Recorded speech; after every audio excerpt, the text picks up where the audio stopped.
प्रिय विद्यार्थियों, आज हम भूगोल विषय बीए पार्ट सेकंड में प्राकृतिक संसाधन जल का अध्ययन करेंगे। जल मानव जीवन की अत्यंत महत्वपूर्ण आवश्यकता है। प्राणों की रक्षा के लिए वायु के बाद दूसरा स्थान जल का ही है। जल प्रकृति में पाए जाने वाला वह अमूल्य प्राकृतिक संसाधन है जो प्रकृति की रचना में सहभागी होकर संपूर्ण जीवमंडल को आधार प्रदान करता है। स्थलमंडल, जलमंडल तथा वायुमंडल में विद्यमान जल विभिन्न अवस्थाओं ठोस, द्रव, गैस में अपनी भौगोलिक स्थिति बदलता रहता है। यह परिवर्तनीय जलीय चक्र के माध्यम से पूर्ण होता है। पृथ्वी पर उपलब्ध जल का लगभग 1% भाग जलीय चक्र में भाग लेता है। इस प्रकार धरातल पर स्थित विभिन्न स्रोतों, झील, तालाब, नदियां, पेड़ पौधों तथा समुद्र में उपलब्ध जल का वाष्पीकरण होता है एवं जल वायुमंडल में प्रवेश करता है। इसके उपरांत तापमान कम होने के कारण संघनन होकर ये वाष्पीकृत जल वर्षा के रूप में पुनः धरातल पर आ जाता है। इस प्रकार जो जल का चक्र पूरा होता है उसे जलीय चक्र कहते हैं। जल दो प्रकार का जल पाया जाता है, लवणीय और स्वच्छ जल। लवणीय जल सागरों, महासागरों में होता है। जो संसार का 97.39% जल लवणीय है। और शुद्ध जल की बात करें तो संपूर्ण जलमंडल का 2.6% जल शुद्ध है। इसमें भी जो हिमटोपियाँ या हिमखंड, हिम नदी, भूजल, मृदा की नदी, झीलों, नदियों और वायुमंडल में स्वच्छ जल पाया जाता है। जल संसाधन की विशेषता यह है कि इसका उपयोग बहुउद्देश्य एक साथ ही विभिन्न तरह से होता है। सिंचाई में उपयोग होता है, उद्योगों में होता है, घरेलू व अन्य कार्यों में, और महासागर मुख्य रूप से परिवहन में भी जल का उपयोग, मत्स्य पालन में होता है। जल संसाधनों का वितरण दो भाग, एक तो स्थलीय जल संसाधन और महासागरीय। स्थलीय जल संसाधन या आंतरिक जल संसाधनों में नदियाँ, नहरें, झीलें, नाले, तलैया, दलदल, और स्थलीय जल का एक बड़ा भाग भूमिगत जल के रूप में भी होता है। और अब हम बात करें संपूर्ण शुद्ध जल की, तो जैसे टेबल में भी दिखाया गया है। इसमें जो मुख्य स्रोत हैं, भू सतह पर जल के मुख्य स्रोत हिम क्षेत्र, शुद्ध जल का 3/4 भाग महाद्वीपीय हिम नदी, हिमानियों, हिम नदियों के रूप में होता है। ये अंटार्कटिका, ग्रीनलैंड और आर्कटिक क्षेत्रों में हिमसागर के रूप में विद्यमान है। दूसरा, नदियों में धरातलीय जल स्रोतों में नदियों का महत्वपूर्ण स्थान है। ये उच्च पर्वतीय क्षेत्रों, हिमाच्छादित चोटियों, झीलों आदि से निकलकर विस्तृत भाग में प्रवाहित होती है। विश्व की प्रमुख नदियां Nile, Amazon, Yangtze Kiang, Mississippi, लीमा, मेकंग, मैकेंजी, नाइजर, वोल्गा, दजला, फरात, Zambezi, Sindhu, Brahmaputra, Ganga, Danube, Ural. और उत्तरी पूर्वी अफ्रीका में बहने वाली नील नदी सबसे लंबी नदी, अमेजन। झीलें पृथ्वी तल पर पाए जाने वाले प्रमुख स्थिर जल राशि है, जैसे कैस्पियन सागर, सुपीरियर, विक्टोरिया, अरल सागर, Huron, Michigan, Tanganyika, Great Bear, Baikal, Erie, Winnipeg, Chad झील। नहरों की बात करें तो परिवहन, सिंचाई और जल विद्युत उत्पादन के लिए नहरों का निर्माण किया जाता है, जिनमें जल भंडारित रहता है। ये नहरें राष्ट्रीय तथा अंतर्राष्ट्रीय महत्व की होती हैं। सुएज नहर, पनामा नहर, सूख नहर, कील नहर। भूजल, भू सतह के बीच स्थित सेल, छिद्रों तथा दरारों में विद्यमान जल को भूजल कहते हैं। महासागरीय जल की बात करें तो इसमें पृथ्वी का 70.87% भाग जलीय, जिसका 97.39 भाग महासागरों में है। और उत्तरी गोलार्ध में 40% भाग जल है और 60% स्थलीय, जबकि दक्षिणी गोलार्ध में 81% भाग जल है और 19.1% भाग स्थल है। इसलिए दक्षिणी गोलार्ध को जलीय गोलार्ध भी कहा जाता है।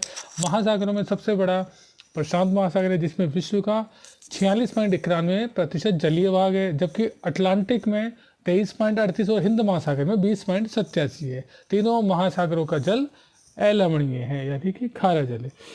अब हम बात करें जल संसाधनों के उपयोग की, तो इसमें सर्वाधिक उपयोग सिंचाई में होता है, फिर उद्योगों में, फिर घरेलू व अन्य उपयोग।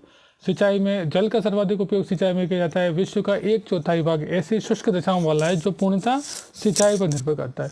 रूसी, तुर्कमेनिस्तान, पश्चिम एशिया, मिस्र की घाटी, नाइजीरिया, संयुक्त राज्य का अमेरिका का क्षेत्र। उद्योगों में भी कुल शुद्ध जल का 25% भाग उद्योगों में होता है। घरेलू कार्य में, खाना बनाने में, पीना में, स्नान, कपड़े धोने, शौच इत्यादि में। और परिवहन में भी नदियों, नहरों और झीलों के स्थित सतही जल का उपयोग। जल विद्युत में भी अफ्रीका में संसार की 23% संभावित जल शक्ति ऊर्जा विद्यमान है, लेकिन वहाँ पे विकसित जल शक्ति केवल 1% है। एशिया में संसार की 23% संभावित जल शक्ति है, लेकिन विकसित 11% है। मछली उद्योगों में और स्थलीय जल संसाधनों में खनिज की प्राप्ति में, जैसे कि भारत में राजस्थान की सामर झील, पंचभद्रा, लूण, 8वां महासागर संभावित ऊर्जा के स्रोत है। महासागरों में जो पवन के दबाव से लहरें उठती है और सूर्य तथा चंद्रमा के आकर्षण द्वारा ज्वार भाटे उत्पन्न होते हैं, उनका प्रयोग कारखानों को चलाने वाली शक्ति के रूप में हो सकता है। अब जल संसाधन की समस्याओं की बात करें तो जल प्रकृति की अनमोल देन है, किंतु बढ़ती मांग जल संसाधनों के वर्तमान उपयोग में आने वाले वर्षों में मानव कल्याण, विकास, जीविका और स्वयं जीवन को भी खतरा उत्पन्न हो गया। प्रमुख समस्या में जल संसाधनों की उपलब्धता। पानी का प्राथमिक स्रोत वर्षा ही है। अगर वर्षा कम होगी तो पानी कम प्राप्त होगा, और वर्षा की अनिश्चितता, अनियमितता और असमान के कारण इसका अलग अलग क्षेत्रों में अलग अलग मात्रा में प्राप्त होती है। 2025 में जल की मांग बढ़ने के साथ ये घटकर 5100 घन मीटर होगी। इसके बाद हम बात करेंगे जल संसाधनों के उपयोग संबंधी समस्या है। पीने, सफाई, स्नान और भोजन पकाने के लिए प्रतिदिन व्यक्ति को 50 से 100 लीटर पानी चाहिए, लेकिन विश्व के अनेक देशों में इतना पानी नहीं मिलता। यह आवश्यकता आर्थिक विकास के स्तर, नगरीकरण तथा औद्योगिकरण पर निर्भर है। मीठे पानी के 3 मुख्य उपयोग है: सिंचाई, औद्योगिक और घरेलू। इन उपयोगों में काफ़ी प्रतिस्पर्धा है।